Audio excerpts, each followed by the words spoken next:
Hello and welcome back to the Single Malt Review. End of the filming session here today, end of the afternoon, which means it's time for the mystery beverage, which is a segment I've just made up. But naturalistically, because that's when the mystery beverages tend to emerge as Mingus departs.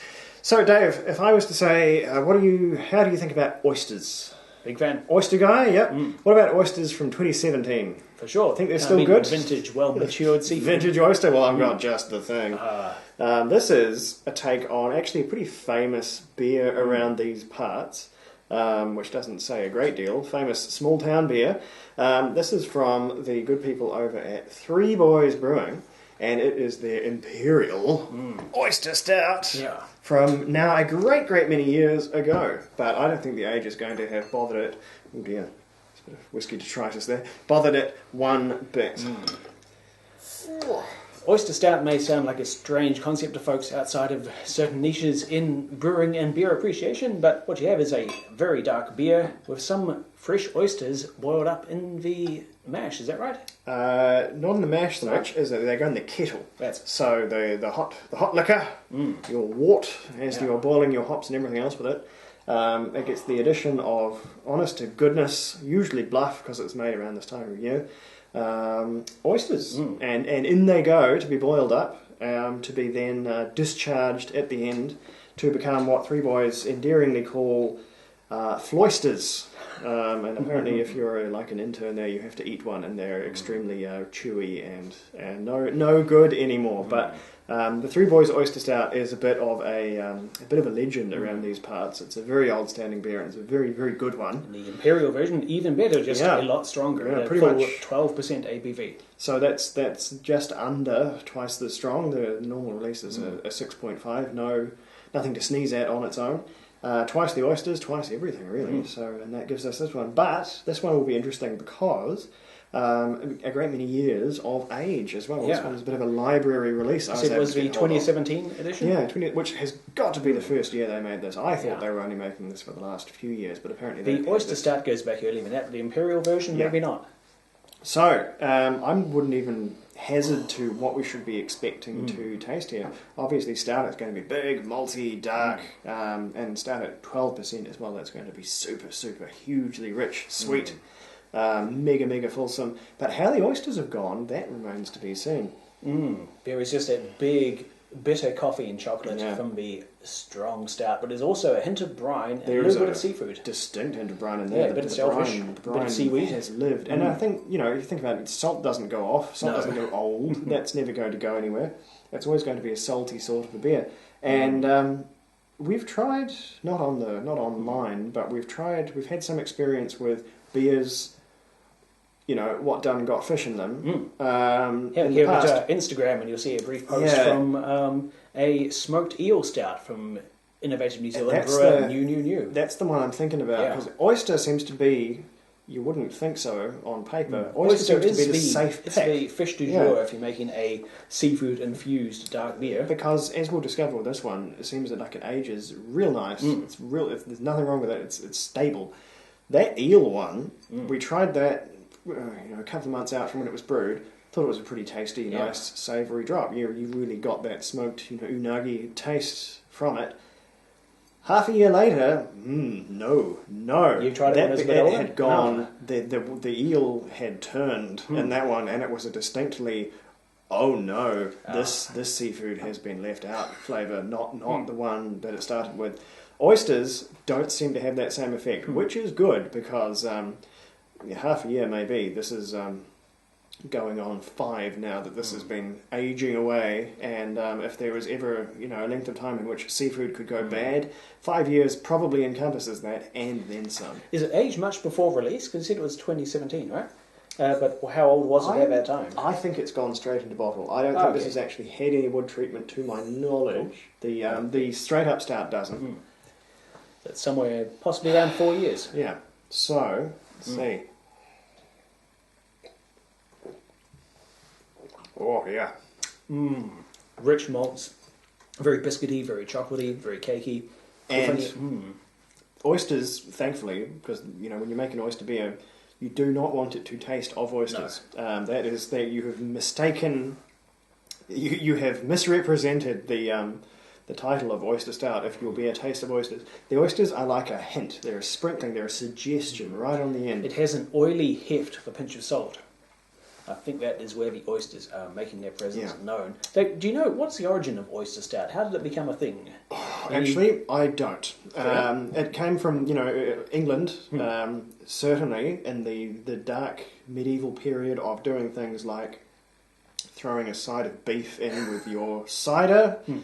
To fortify it. It was a time when seafood was abundant and considered a poor person's food. Yeah. Because it came from the you can still get oysters out of a great many of the United Kingdom's rivers, freshwater ones. It's probably what was used. But a way of turning beer into more of a food. There was a real period there in English and UK brewing where the approach was very much more is more, which is beer. It's liquid bread. It's nourishing, so it should be enriched. And whether that meant throwing meat at it, throwing extra bread at it, throwing oysters in this case, whatever you had on hand, more was more. We're going to enrich that sucker. It's going to be even better for you. And so this is very much born out of that period in brewing. The porter times, I guess. Where you put more into your beer, get more out of your workers was probably the sort of style there. But I suppose for a period, a sort of natural selection. Really, it turned out that oysters provide the best flavour, which stands the test of time. Yeah, they certainly do. As a veteran fish beer drinker now, I'd say stick with oysters. They are in every way the safest choice. But really, this is only 5% about the oysters. This is really a stout first and foremost, and that incredible sort of the age, this doesn't taste particularly old because it's so strong. It's really, really well preserved, and so we're only getting a little bit of what beer does, what big rich sweet beer does as it ages is in the bottle, chemically speaking, it's full of unfermented sugars, which are chains of starch of various lengths, and the short ones, the ones very, very close to sucrose, glucose, they're the ones that taste sweet. But what they like to do in a bottle of beer, as it sits and sits and sits, is they like to join together. And they join together and join together and join together, so you get longer and longer CH chains of sugars, more complex, less sweet to the tongue, and more sort of caramelized, more, they get more and more sort of esoteric as they go on, and that's where you get this nice sort of black licorice and all these crazy savoury. There's a bit of sort of bovril in here if you're if you're from that part of the world. More and more complex and interesting flavours, and the equivalent exchange is the sweetness that you would get in more of a straight up strong stout like this one. So unlike sort of things that get sweeter as they get older, I guess whiskey gets typically sweeter as it gets older. You get more caramels and things coming in from the wood. Beer is the reverse. It gets drier as it gets older, just like port. People are always astonished that, my goodness, the 40-year-old port is lighter than the 10-year-old, tawny of the equivalent thing. It's because it's lost sweetness and body as it's gotten older, but it gains character and more refined, lighter things, which are less common to stouts. Most people don't keep it as long as that. I certainly don't. I do not have the cellaring room nor the self-control to just not straight up go and drink it long before it gets this old. It was only up to three boys cellaring in foresight that they were able to keep a few of these back and offer them to the people recently. Otherwise, this one would never see the light of day. It'd be long gone. It is really a beer that ticks all my boxes. I like all sorts of beer, really, but I have a particular fondness for dark beers, especially for stronger kinds. And what this one does is that it's so much richness and flavour that it actually, as I say, its one downside is that it conceals that high alcohol strength. It'd be very easy to accidentally overindulge in this one because there is just so much power to it, but it's so hidden by that layer upon layer of rich, indulgent flavours.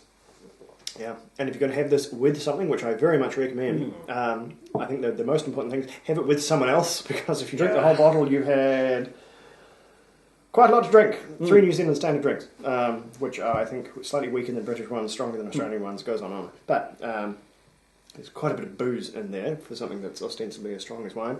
But I think, something good meat pie with that. But the if you really want to just lose your mind, strong blue cheese. Yeah, good cheese board. Don't look back. Strong blue cheese, sharp cheddar. This is nectar on this one. Excellent. I think that's possibly one of the most universally successful mystery beverages yet. So we'll hope for better and more marketable disasters next time. I suppose I have to think of something a bit more daring. I was kind of hoping Dave hated oysters. I didn't know going in, but I was kind of torpedoed on that one. Like oysters, like Oyster Stout. Always a winner. Oh well, it'll be the Caterpillar Gin next time or something similar. I'll get him. All right, or maybe Dave's assignment next time, so he might be able to challenge me with something. We shall see. But at any rate, that was our last little bit of tape for the single malt review. Hope you found that to be of some substance. We certainly did. We will catch you next time around the whiskey orbit. And until then, stay safe. Slanjo, we will be right back, as ever.